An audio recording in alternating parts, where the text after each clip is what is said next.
chơi với cháu nó chơi với cháu đã đồng Hà Nội ơ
Thái dù đi này, tôi với chị có một cái thì giờ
cảm ơn giọng ca ngọt ngào đến từ thí sinh mang số báo danh 08 Phê Thị Mùa. Kính thưa quý vị, trước khi bước vào phần thi ứng xử của bạn thì tôi xin phép được hỏi một trong số các bạn về cảm xúc của các bạn hôm nay đối với tiết mục số phố cũng như là phần thể hiện của bạn, đúng không ạ? Sau đây tôi xin tiến về phía sân khấu và hỏi một bạn bất kỳ. Các bạn đã theo dõi sự kiện từ sáng đến giờ.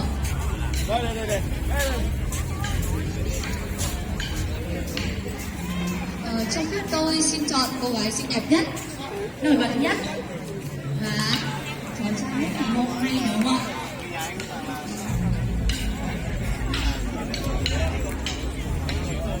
Thưa quý vị, là vào tầm mốc của tôi bây giờ là cô gái đội YouTube vô cùng thu hút. Đây là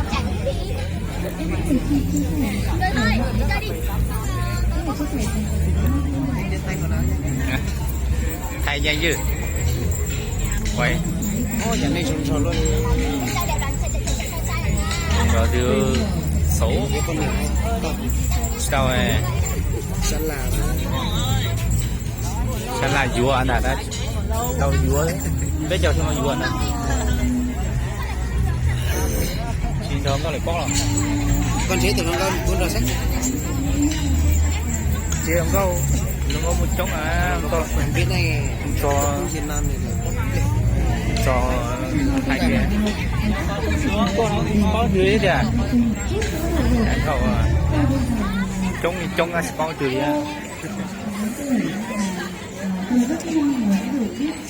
còn là chơi chụp ảnh nữa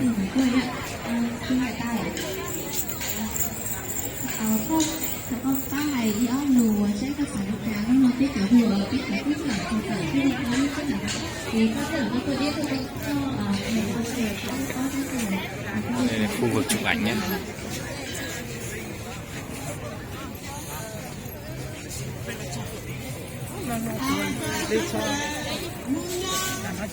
Những bài chúng tôi rủi nhòa có cách rồi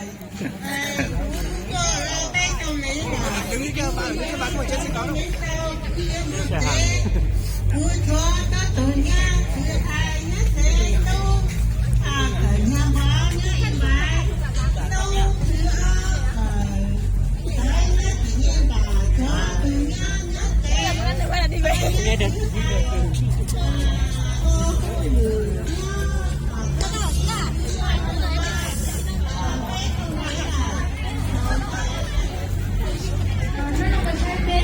tôi thấy nó sẽ của lời gì nó sẽ phải chỗ tốt rồi thầy lùa của sao bây giờ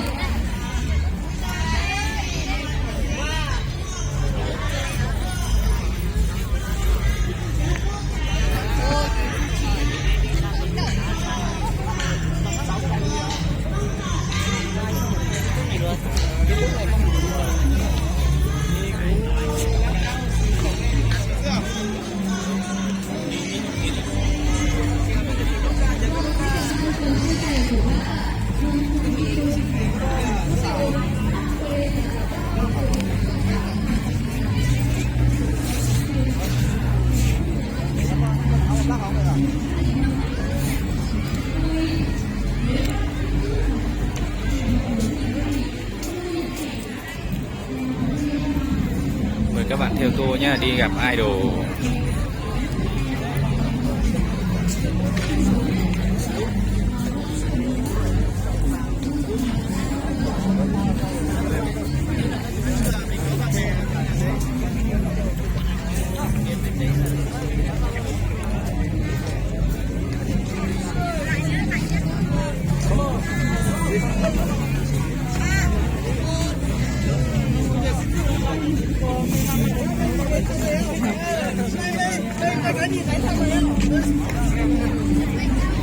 Chị đi đường nào ấy?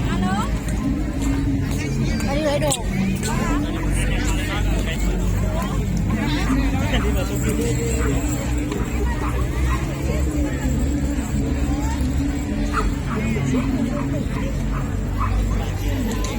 Cô đi bộ ngay lúc này nhé.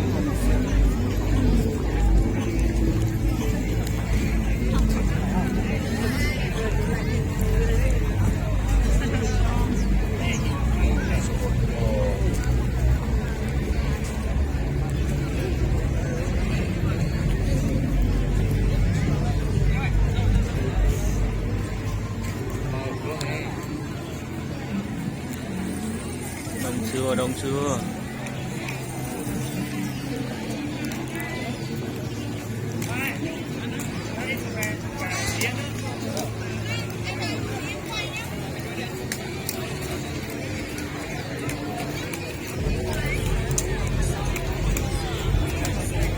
Còn cảnh này.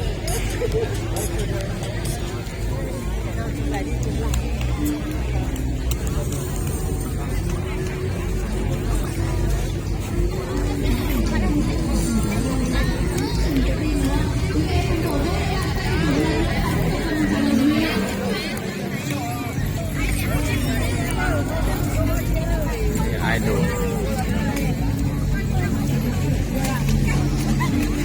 Chị idol đi tốt xem.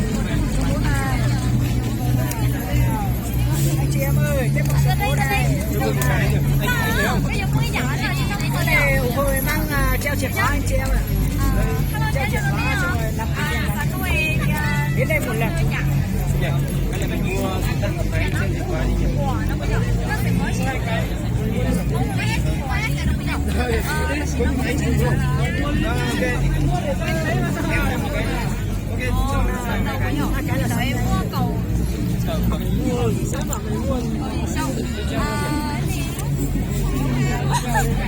Anh chị em ơi, một thêm một số vốn nào, một nào. Xin kèm thêm một số vốn sau năm sau anh chị em ơi. Em ơi, không lấy quả như này nữa à? Quả như này không?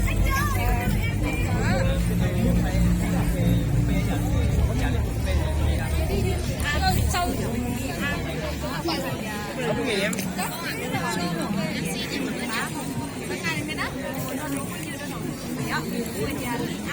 Đâu, chìa khóa rồi theo đi.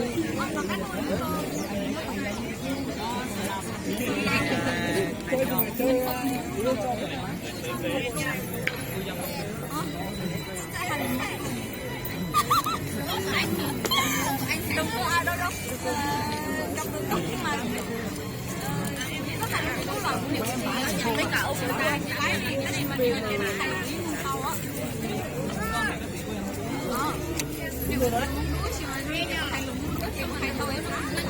Anh chị em có gì chú bác ơi ủng hộ cho mình số nào?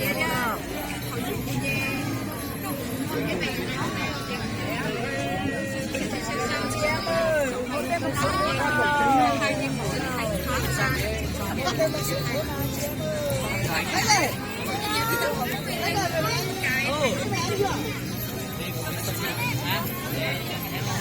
Chị em ơi, anh chị em ơi, tên giá mặt này, một thêm một số nào anh chị em ơi. Không biết nói gì nữa. Tùy là thằng.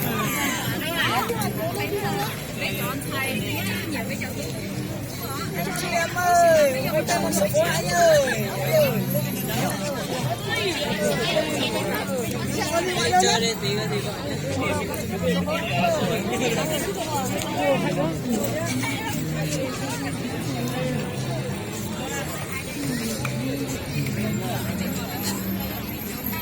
ai chưa ai đồ chưa.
Đồ chân đêm sai không câu đó.